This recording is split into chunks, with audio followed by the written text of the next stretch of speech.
apa kabarnya hari ini? Masih baik-baik aja kan? Di video kali ini kita melanjutkan cerita Donghua Battle Truck Devon. Oke, nggak usah lama-lama lagi, kita langsung aja ke ceritanya.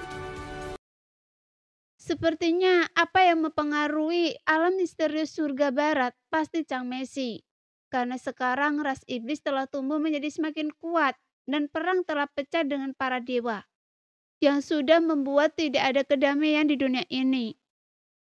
Setelah nomor 2 selesai berbicara, giliran yang ketiga berbicara perlahan. Namun Xiaoyan juga masih ingat bahwa pada pertemuan pertama nomor 3 mengatakan bahwa tidak ada yang aneh dengan alam misterius surga barat. Tapi sekarang, kerusuhan internal juga tak terelakkan. Tampaknya tidak ada dunia di 9 dunia utama yang stabil. Jika kerusuhan yang terjadi akibat Chang Mesi yang benar-benar bertanggung jawab, maka kekuatan mereka pasti luar biasa dahsyat.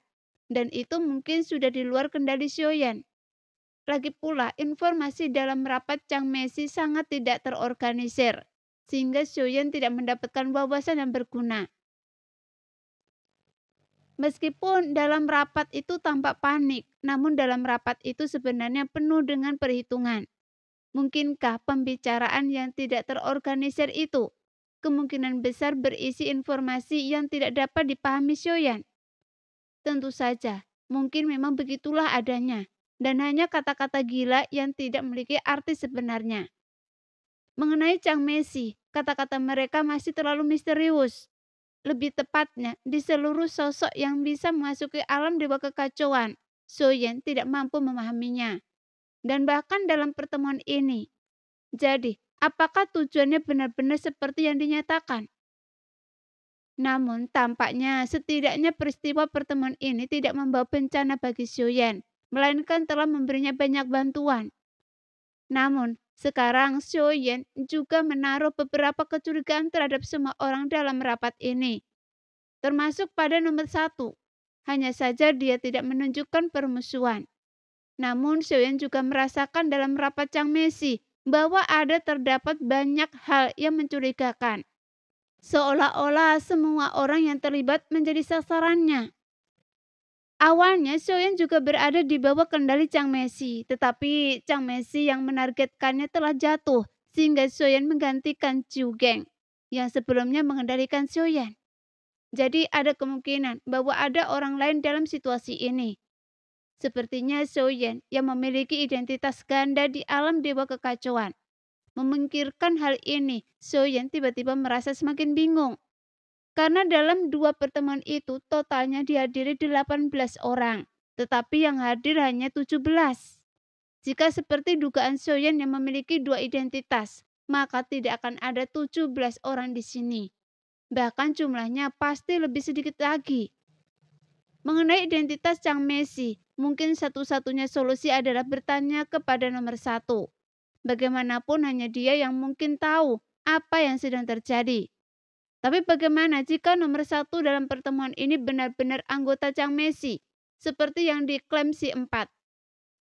Memang nomor 1 telah banyak membantu Xiaoyan selama pertemuan-pertemuan itu, sehingga menjadikannya orang terakhir yang patut dicurigai.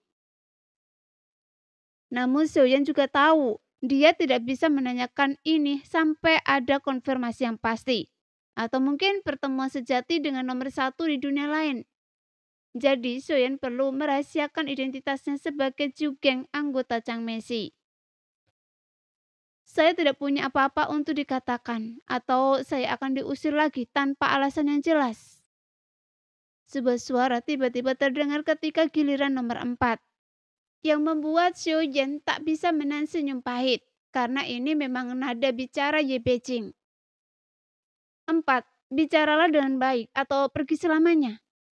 Nomor 1 tiba-tiba berbicara memperingatkan Ye Beijing.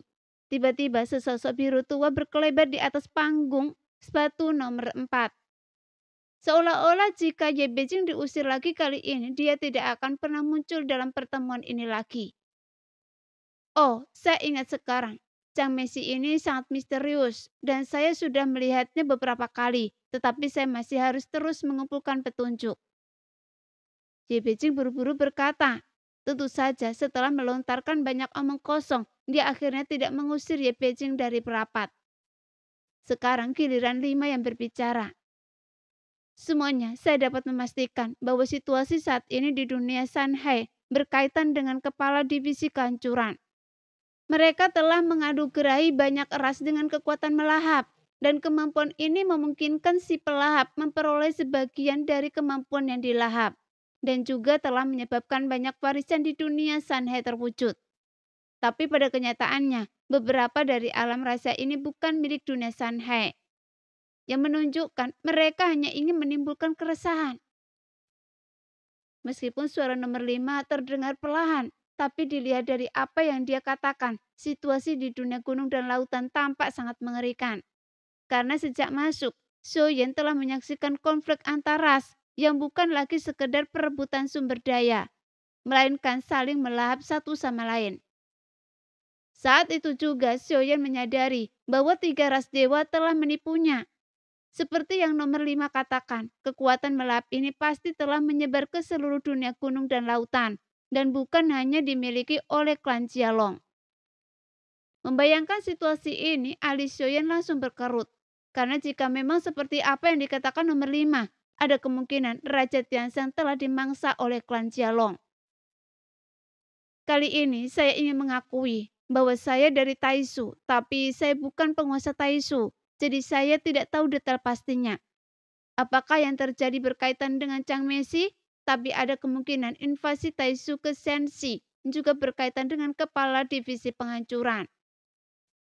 Pada saat ini giliran nomor 6, Sukian Taiyi untuk berbicara. Tapi kali ini dia berbicara terus terang, mengungkapkan identitasnya, bahkan perang antara Taisu dan Shenxi. Namun semua orang tetap diam, tidak ada yang menyela. Karena dalam diskusi pertama adalah giliran semua orang untuk berbicara sendiri-sendiri.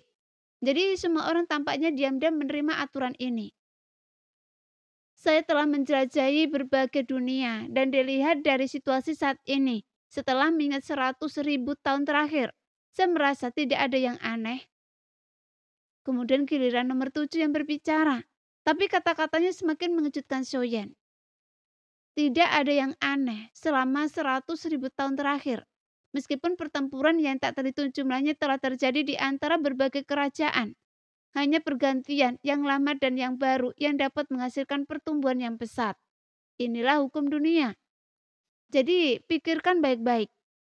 Bahkan tanpa para kepala divisi penghancuran ini, apakah hasilnya akan berbeda? Bagian kedua, kalimat itu membuat mata Shen tiba-tiba berbinar. Benar, mereka tampak terlalu mengkhawatirkan Chang Mesi. Saking khawatirnya, Xiaoyan merasa tak mengerti dan memusatkan seluruh perhatian mereka pada mereka. Bukankah ini cuma lelucon? Dalam pemungutan suara terakhir tidak ada yang memilih. Tapi bagi Xiaoyan tujuannya yang sebenarnya bukanlah menyingkirkan Chang Mesi dari pertemuan di sini, melainkan membangun saling pengertian dan kepercayaan melalui pertemuan yang berkelanjutan. Karena jika itu hanya tuntutan yang dipaksakan, kepercayaan seperti itu tidak akan pernah kuat. Dengan melalui koneksi pribadi, semua orang saling membantu dan seiring berjalannya waktu, semua orang saling mengenal dan percaya. Jadi inilah pentingnya saran awal saya untuk mengecualikan Chang Mesi. Pada saat ini, Xiaoyan juga mengerti bahwa pertemuan ini seharusnya mengakhiri masalah Chang Mesi.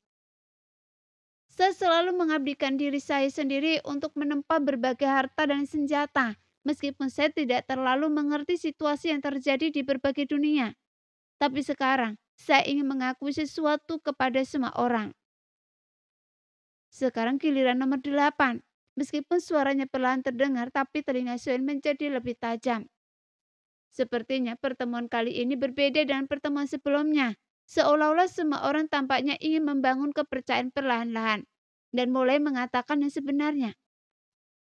Chang Mesi yang Anda lihat dan bayangan hitam di tubuh mereka, bahkan topeng yang mereka kenakan, semuanya saya yang membuatnya.